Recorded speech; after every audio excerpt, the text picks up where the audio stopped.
உங்கள் தந்திவன் தொலைக்காட்சியில் சின்ன திரையின் சிங்க பெண்கள் மாலை 7 முதல் 8 மணி வரை காணத் தவறாதீர்கள். தமிழகத்தில் 9 மாவட்டங்களில் கனமழை பெய்ய வாய்ப்பு உள்ளதாக சென்னை வானிலை ஆய்வு மையம் அறிவித்துள்ளது. நீலகிரி, கோவை மலைப்பகுதிகள், திண்டுக்கல், தேனி, விருதுநகர், தென்காசி, நெல்லை, குமரி மற்றும் தூத்துக்குடியில் ஓரிரு இடங்களில் இன்று கனமழை பெய்யக்கூடும் என தெரிவிக்கப்பட்டுள்ளது. சென்னை மற்றும் புறநகர் பகுதிகளில் அடுத்த 48 மணி நேரத்திற்கு நகரின் ஒரு சில பகுதிகளில் இடி மின்னலுடன் கூடிய லேசானது முதல் மிதமான மழை பெய்யும் என எதிர்பார்க்கப்படுகிறது.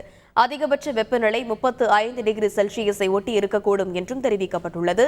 மன்னார் வளைகுடா, தென் தமிழக கடலோரம், அதனை ஒட்டிய குமரிக்கடல், தென்மேற்கு அரபிக்கடலின் மேற்கு பகுதிகள் மற்றும் அதனை ஒட்டிய மத்திய மேற்கு அரபிக்கடல் பகுதிகளில் சூறாவளி காற்று வீசக்கூடும் என்பதால் மீனவர்கள் இப்பகுதிகளுக்கு செல்ல வேண்டாம் என அறிவுறுத்தப்பட்டு உள்ளனர்.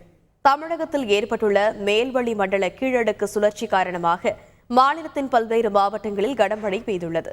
திண்டுக்கல் மாவட்டம் கொடைக்கானலில் உள்ள ஏரிச்சாலை, அப்சர்வேட்டரி, உக்காட்டே உள்ளிட்ட பகுதிகளில் மாலை நேரத்தில் 1 மணி நேரத்திற்கு மேலாக கனமழை பெய்தது. குடிநீர் ஆதாரமாக உள்ள நீர்த்தேக்கங்களில் நீர்மட்டம் உயர்ந்துள்ள நிலையில் மக்கள் மகிழ்ச்சி அடைந்துள்ளனர். நெல்லை மாவட்டம் பாளையங்கோட்டை, அம்பாசமுத்திரம் உள்ளிட்ட பல்வேறு பகுதிகளில் இடியுடன் கூடிய கனமழை பெய்த நிலையில் மக்கள் பாதுகாப்பு கருதி மின்சாரம் துண்டிக்கப்பட்டது.